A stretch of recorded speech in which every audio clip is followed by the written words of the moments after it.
CID জিম্মালৈ প্ৰেৰণ কৰা হৈছে শ্যামকানু মহন্ত আৰু সিদ্ধাৰ্থ শৰ্মাক স্বাভাৱিকতেই SITৰ এই পদক্ষেপক আদৰণি জনাইছে অসম আৰক্ষীৰ এইখিনি তৎপৰতাক সকলোৱে আদৰণি জনাইছে সমান্তৰালকৈ সকলোৱে দাবী উত্থাপন কৰিছে যাতে কোনো সুৰুঙা নৰয় তদন্তৰ ক্ষেত্ৰত আমি পুনৰবাৰ গৈছো নিউজৰুমত থকা আমাৰ জ্যেষ্ঠ সাংবাদিক তপন তালুকদাৰৰ ওচৰলৈ তপন এই দাবী ইতিমধ্যে সৰ্বত্ৰে উত্থাপন হৈছে আমি ইয়াৰ পূৰ্বে বিৰতি লৈ যোৱাৰ পূৰ্বে আপুনি আমাক জনাই আছিল যে মোবাইল ফোন উদ্ধাৰ কৰা হৈছে কেতবোৰ গুৰুত্বপূৰ্ণ তথ্য ইতিমধ্যে লাভ কৰিবলৈ সক্ষম হ'ব যদিও বা পলম হ'ল মোবাইল ফোনটো উদ্ধাৰ কৰাৰ ক্ষেত্ৰত সমান্তৰালকৈ সেই ভিডিঅ'ৰ কথা আপুনি উল্লেখ কৰিছে যে টুকুৰা-টুকুৰকৈ ভিডিঅ'সমূহ দি থকা হৈছে কিস্তিকৈ সেই ভিডিঅ'সমূহ দি থকা হৈছে সেই ভিডিঅ'সমূহ সম্পাদনা কৰাৰ সেই নেপথ্যৰ মানুহখিনি কোন নেপথ্যত কোন আছে অলপকৈ ভিডিঅ' এৰি থকা মানুহ টেকনিক্যালি ইমান সাউন্ড হোৱাৰ পিছতো কিন্তু সেই সকল লোকক বা সেইখিনি তথ্য এতিয়া উদ্ঘাটন কৰিব পৰা নাই আৰক্ষীয়ে জয়ন্ত চাওক যিখিনি কিস্তিকে ভিডিঅ' দিয়া হৈছে তাত আমি কোনখিনি ভিডিঅ' পাইছোঁ যিখিনি ভিডিঅ' আমি পাইছোঁ তাত আমি দেখিছোঁ জুবিন গাৰ্গে পানীত ডুবি যোৱা নাই আৰু সেই ভিডিঅ'খিনি কিস্তিকৈ দিয়াৰ বা কেইটামান মাত্ৰ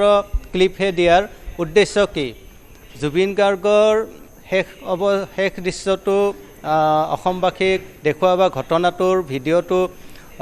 সংবাদ মাধ্যমত এৰি দিয়া নে যিসকল উপস্থিত আছিল তেওঁলোকে নিজকে বচাবলৈ যে জুবিন গাৰ্গৰ এই সাঁতুৰি থকাৰ সময়ত একো হোৱা নাছিল সেই কথাটো প্ৰতিপন্ন কৰিবলৈ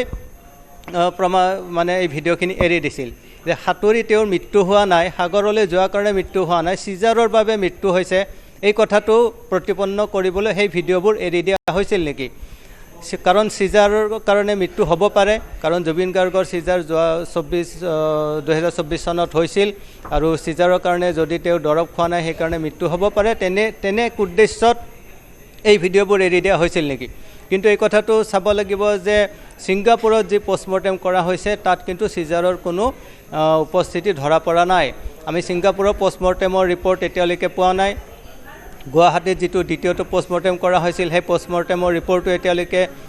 আমি লাভ কৰা নাই মুখ্যমন্ত্ৰীয়ে কোৱা মতে পোষ্টমৰ্টেমৰ ৰিপৰ্ট প্ৰায় ৰেডি হৈছে যিকোনো মুহূৰ্ততে হয়তো 2 দিনতে পোষ্টমৰ্টেমৰ ৰিপৰ্টটো পোৱা যাব পাৰে গুৱাহাটীৰ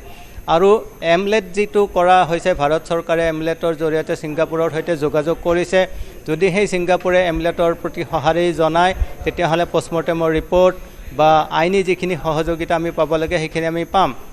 কিন্তু তাৎপৰ্যপূৰ্ণ কথা হৈছে যে সেই যিটো মূল ভিডিঅ'টো জুবিন গাৰ্গে পানীত সাঁতোৰা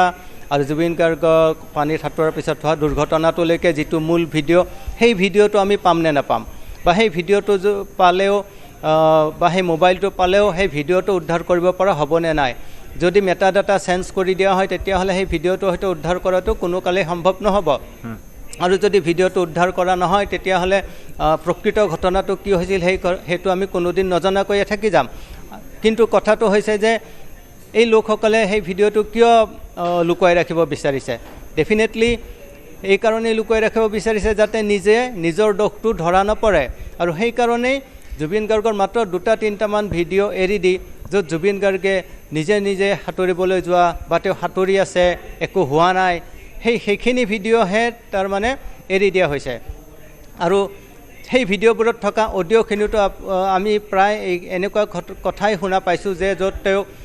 তেওঁ সাঁতুৰিব পৰা নাই বা অসুবিধা পাব নেকি তেনেকুৱা ধৰণৰ কনচাৰ্ণ এটাহে মানে প্ৰকাশ কৰা হৈছে যে তেওঁলোকক নিজক বচাবলৈ যিখিনি কৰিব পাৰি সেইখিনি কৰিছে ইয়াতো এটা সন্দেহ আছে যিখিনি বেকগ্ৰাউণ্ডত অডিঅ' আছে ভিডিঅ'বোৰত সেই অডিঅ'বোৰ আচলতে ঘটনাস্থলীৰ সময়ৰ হয় নে পিছত সেইবোৰ ডাব কৰা হৈছে সেইটোও হ'ব পাৰে গতিকে কোনোবাই সম্পাদনা কৰি সেই ভিডিঅ'বোৰ এৰি দিছে নেকি গতিকে গোটেই বিষয়বোৰ তদন্ত কৰিব লগা আছে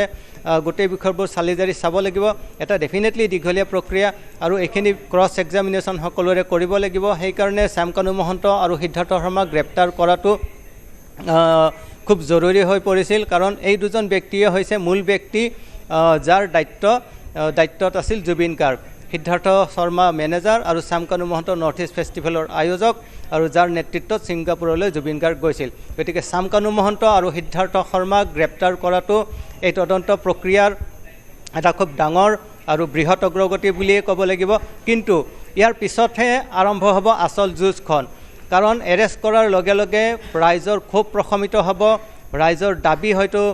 দুৰ্বল হ'ব আৰু আইনী প্ৰক্ৰিয়াৰ দীঘলীয়া হোৱাৰ যি অজুহাত সেই অজুহাত লৈ হয়তো বা আইনৰ সুৰুঙালৈ হয়তো এই অভিযুক্তসকলে নিজকে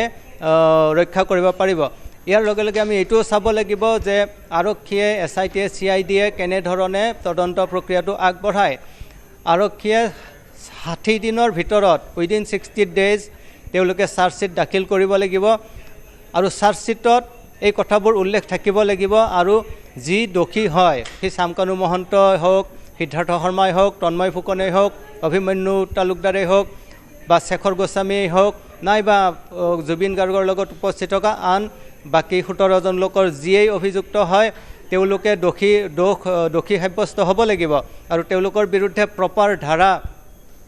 যি নেগলিজেন্সে হওক বা কালপেবল হোমিচাইডেই হওক হত্যাৰ কাৰণে প্ৰৰোচিত কৰাই হওক বা হত্যাসম অপৰাধেই হওক গাফিলতি হওক বিপদজনক যাত্ৰা হওক এই সকলোবোৰ বিষয় বা টেবলেট জুবিন গাৰ্গৰ যি নিয়মিত খাব লগা ঔষধ সেই ঔষধটো দিয়াৰ ক্ষেত্ৰত যি ধৰণৰ নেগলিজেন্সি জুবিন গাৰ্গৰ স্বাস্থ্যৰ প্ৰতি যিখিনি নেগলিজেন্সি জুবিন গাৰ্গৰ সুৰক্ষাৰ প্ৰতি যিখিনি নেগলিজেন্সি সেই গোটেই কথাখিনি সামৰি আৰু সেই নেগলিজেন্সিবোৰ কি ধৰণৰ অপৰাধ বুলি গণ্য কৰা হ'ব সেই গোটেইবোৰ সামৰি আৰক্ষীয়ে প্ৰপাৰ আৰু ষ্ট্ৰংলি খুব শক্তিশালী চাৰ্জশ্বিট আদালতত দাখিল কৰিব লাগিব কাৰণ আদালতে ইমোশ্যন নুবুজে আদালতে আৱেগ নুবুজে আদালতে বুজিব আইনৰ ধাৰা আৰু প্ৰমাণ গতিকে আৰক্ষীয়ে শক্তিশালী ধাৰা লগোৱাৰ লগে লগে শক্তিশালী প্ৰমাণো তেওঁলোকে গোটাব লাগিব আৰু এই শক্তিশালী প্ৰমাণ গোটাবলৈ হ'লে এই মুহূৰ্তত আটাইতকৈ জৰুৰী হৈছে জুবিন গাৰ্গৰ মোবাইলটো সিদ্ধাৰ্থ শৰ্মাৰ মোবাইল শামকানু মহন্তৰ মোবাইল তন্ময় ফুকন অভিমন্যু তালুকদাৰ এওঁলোকক জেৰা কৰা বা তেওঁলোকক পাৰিলে আটক কৰি অনা আৰু তেওঁলোকৰ আৰু সেই যিবোৰ ভিডিঅ' ৰেকৰ্ড কৰা মোবাইলবোৰ সেই মোবাইলবোৰ জব্দ কৰা ভিডিঅ'বোৰ উদ্ধাৰ কৰা এই গোটেইখিনি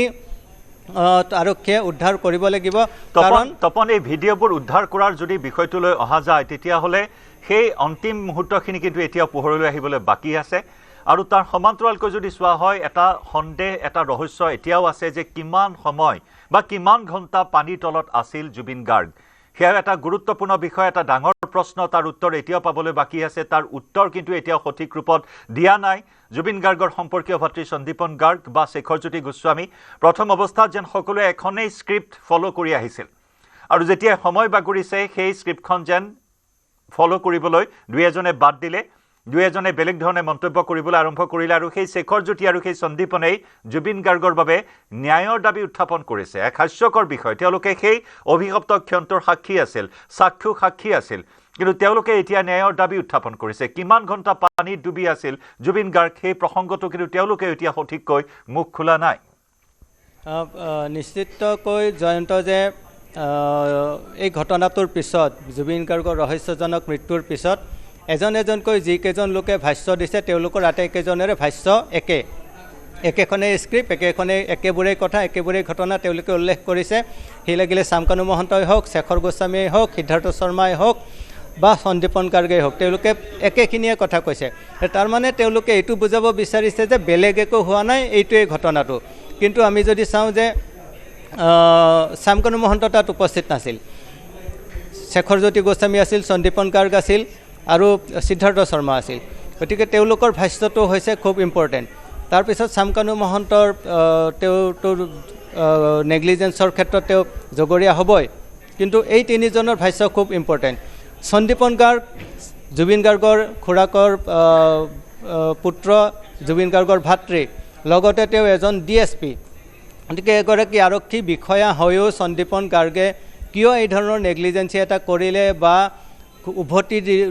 ছিংগাপুৰৰ পৰা অসমলৈ উভতি অহাৰ পিছতো এতিয়ালৈকে তেওঁ প্ৰকৃত তথ্য কি সেইখিনি এতিয়ালৈকে কোৱা নাই সেইটো এটা খুব ৰহস্যজনক কথা আৰু নিশ্চয় বহুখিনি ৰহস্য ফাদিল কেনেদৰে কৰে এই ধূসৰ ছবিখন কেনেদৰে আঁতৰাবলৈ সক্ষম হয় SITৰ এই তদন্তৰ জৰিয়তে তাৰ প্ৰতি কিন্তু তন্নকৈ দৃষ্টি ৰাখিব প্ৰতিগৰাকী অসমীয়া বা অসমবাসী ৰাইজে কাৰণ প্ৰাণৰ শিল্পীগৰাকীক হেৰুৱাইছে অসমবাসী ৰাইজে তপন ধন্যবাদ জ্ঞাপন কৰিছোঁ এইখিনি মুহূৰ্তত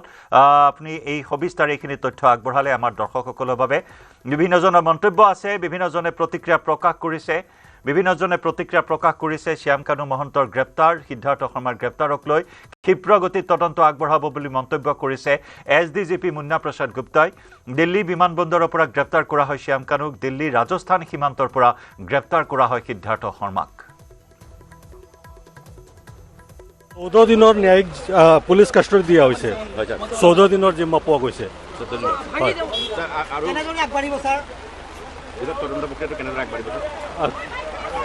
আমি এতিয়া 14 দিনৰ কাষ্টডি পাইছোঁ এই কাষ্টডি পিৰিয়ডত তেওঁলোকক সোধপোছ কৰা হ'ব তদন্তৰ কাম ইতিমধ্যে ক্ষীপ্ৰ প্ৰক্ৰিয়াৰে আগবাঢ়ি গৈ আছে আৰু তদন্ত আমি আইনমতে কৰি যাম আমি তদন্ত যিমান আইনত যিখিনি ব্যৱস্থা আছে সেইমতে তদন্ত কৰা হ'ব এজনক শ্যামকানু মহন্তক ছিংগাপুৰৰ পৰা দিল্লীলৈ আহি থাকোঁতে দিল্লী এয়াৰপৰ্টত আমি যিহেতু লুক আউট চাৰ্কুলাৰ ইছ্যু কৰি ৰাখিছিলোঁ লুক আউট চাৰ্কুলাৰ জৰিয়তে তেওঁক দিল্লীৰ এয়াৰপৰ্টত ইমিগ্ৰেশ্যন ব্যুৰ অফ ইমিগ্ৰেশ্যনে তেওঁলোকক ডিটেইন কৰিলে আৰু আমাক হেণ্ডঅভাৰ কৰিছে আৰু দ্বিতীয় সিদ্ধাৰ্থ শৰ্মাক আমি ট্ৰেক কৰি ৰাজস্থান আৰু দিল্লীৰ মাজত তেওঁ হাৰিয়ানা এইটো এৰিয়াত তেওঁ ঘূৰি আছিলে আমি ট্ৰেক কৰি যোৱা ৰাতি আমি দিল্লী আৰু হাৰিয়ানাৰ বৰ্ডাৰৰ এৰিয়াত আমি গ্ৰেপ্তাৰ কৰিছোঁ সেইখিনি মোবাইল ফোনো আমি পাইছোঁ আৰু বাকী তদন্ত চলি আছে ধন্যবাদ ভাল কথা এতিয়া তদন্ত ভালকৈ আৰম্ভ হ'ব মই ভাবিছোঁ আৰু গোটেই কথাখিনি উলিয়াওক তেওঁলোকৰ পৰা কি হৈছিলে আমাকো জানিবলৈ লাগে সেই কথাটোৱে বহুত অশান্তি দি আছে মানে গতিকে কি হৈছিলে তেওঁলোকে কি কয় সেইখিনি চাওক আৰু আইনে নিজৰ পথত নিজে মই ভাবোঁ উচিত তদন্ত কৰিব আৰু আমি ন্যায় পাম গোটেই সোনকালে প্ৰতিগৰাকী অসমীয়াই এই দুজনক গ্ৰেপ্তাৰ কৰাৰ দাবী উঠি আছে